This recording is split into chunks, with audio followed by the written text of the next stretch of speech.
Look at this. Someone put a question mark on Shakespeare's face.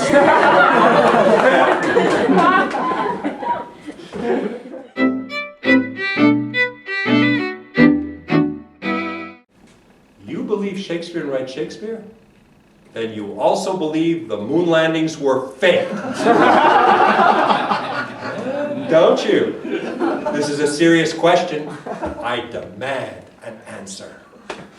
And this blanket dismissal of all questions about Shakespeare has even spread to colleges and universities, which are duty-bound by their mission statements to give both sides of any argument to their students and allow them to develop their critical thinking. But the argument that Shakespeare may not have written Shakespeare is considered so extreme, so radical, so crackpot, that their mission statements do not apply.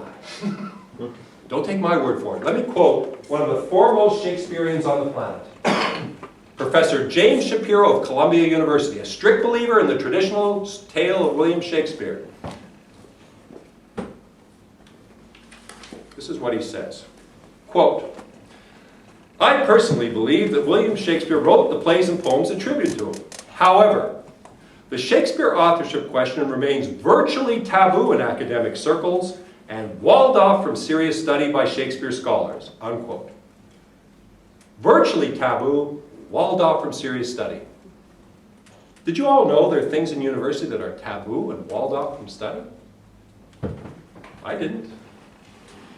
It's not taboo to me. It's not walled off for me.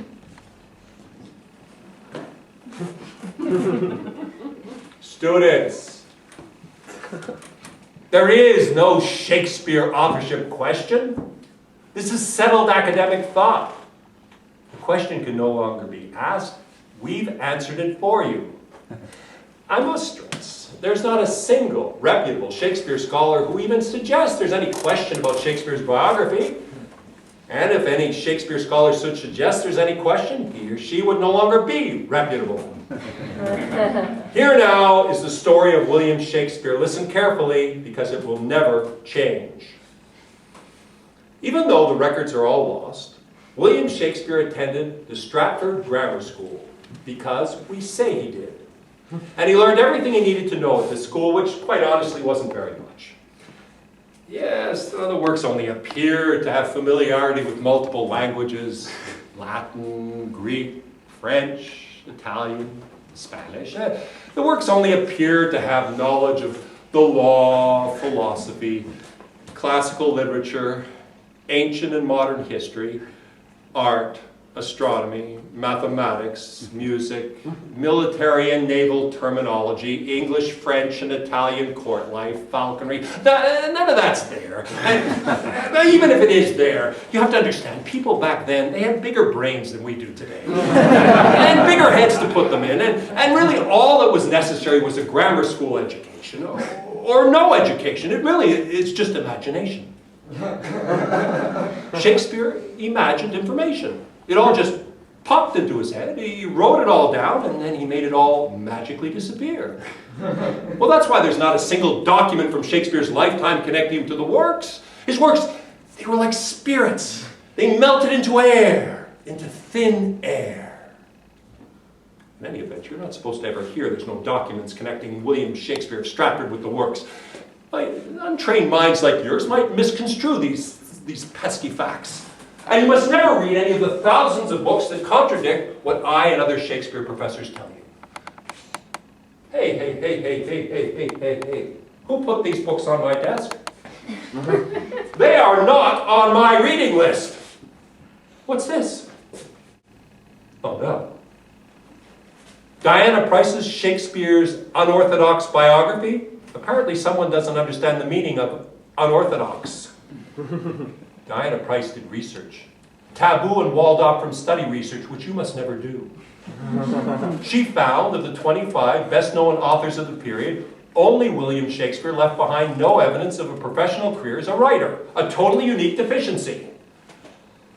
Diana Price is not an academic. She was a college dropout. She would have never done research like that if she had a PhD. You would have never allowed it. Oh no, what's this? Oh, not this one. The Shakespeare Guide to Italy by Richard Rowe. I've never read this book, but I know what's in it. These scholars have said for centuries that Shakespeare never left England and got Italy all wrong. Well, of course, we never went there to check, because that would be research which is walled off and taboo. But Richard Rowe wasn't a scholar, he was a real estate lawyer. And apparently he spent 20 years in Italy, traveling from all the cities and towns in Shakespeare's plays.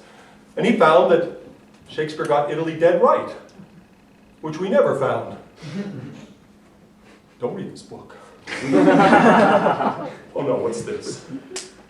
Look at this. Someone put a question mark on Shakespeare's face. I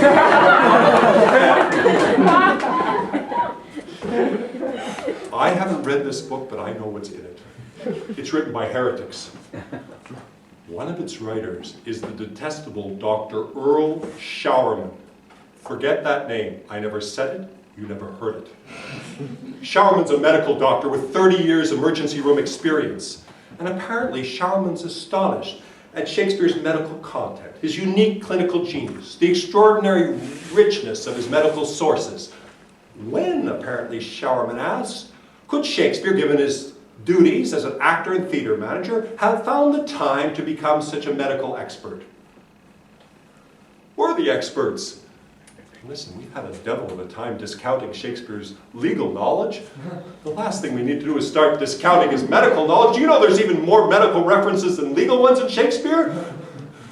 Please don't read this book. Oh no.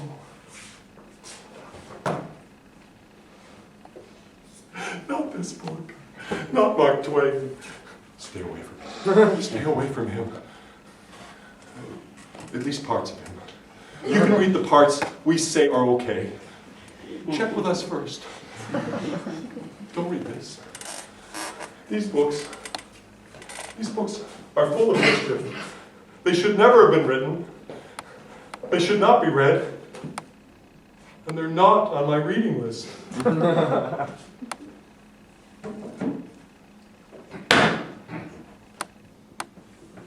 But what would happen if instead of telling students what to read and what to think, a professor was teaching his students how to think? Well, I can actually give you the answer. In 2 of the last 3 academic years, Professor Don Rubin of York University, Ontario, has been conducting a class called Shakespeare, the Authorship Question. The purpose of the course is not to argue in favor of some alternate author to Shakespeare, or even to prove or disprove the traditional story of William Shakespeare Stratford. The sole purpose of the course is to introduce students to this fascinating topic. The course is open to 4th-year students. It fills up quickly with a waiting list. I have visited the course, I've performed for them, and I can tell you these students are engaged and love studying the subject. How does the course work? On the first day of class, the students are divided into small groups. Each of these groups is assigned one of the many candidates who may have written Shakespeare, including the traditional William Shakespeare Stratford. Each of these groups will have to make a presentation for the class arguing in favor of their assigned candidate, not who they think may have written Shakespeare, their assigned candidate. To prepare for these presentations, the students read various plays and poems, historical works, and documents. It's an exercise in research and argumentation. And on the last day of class, there's an open debate, and then a secret vote to see which of the candidates the students now think wrote the works of Shakespeare. In a recent vote, the traditional William Shakespeare of Stratford came in 7th. 7th! After the group theory, the Earl of Oxford, Sir Francis Bacon, Christopher Marlowe, William Shakespeare did beat out someone called Roger Manners, the 5th Earl of Rutland. Not that that means anything. Well, it's still possible that Roger Manners did write the works of Shakespeare. All of the students said in their evaluations they enjoyed the course. It opened up the history of the time to them, and they all saw the course as an exercise in critical thinking. Yet this course is highly controversial. It comes under attack from theater critics and professors alike. Why? Because the Shakespeare Authorship Question remains virtually taboo in academic circles and walled off from study. Because when students are allowed to study the subject themselves, most will come up with the same crackpot conclusion that Mark Twain did, that the traditional orthodox story of William Shakespeare never happened.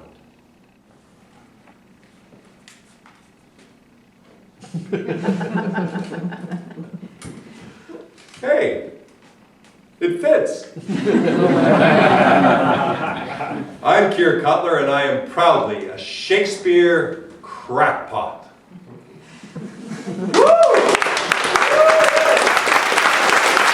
And major news from the authorship world. Hillary Clinton, the Hillary Clinton, the former Secretary of State, is on a book tour, and she was just interviewed by the New York Times. And the reporter asked this, what was supposed to be a puff question, said, if you could have dinner with anyone in history, who would you choose? And Hillary Clinton answered, William Shakespeare. The reporter said, why Shakespeare? She answered, because I'd like to see who turns up and what he actually wrote.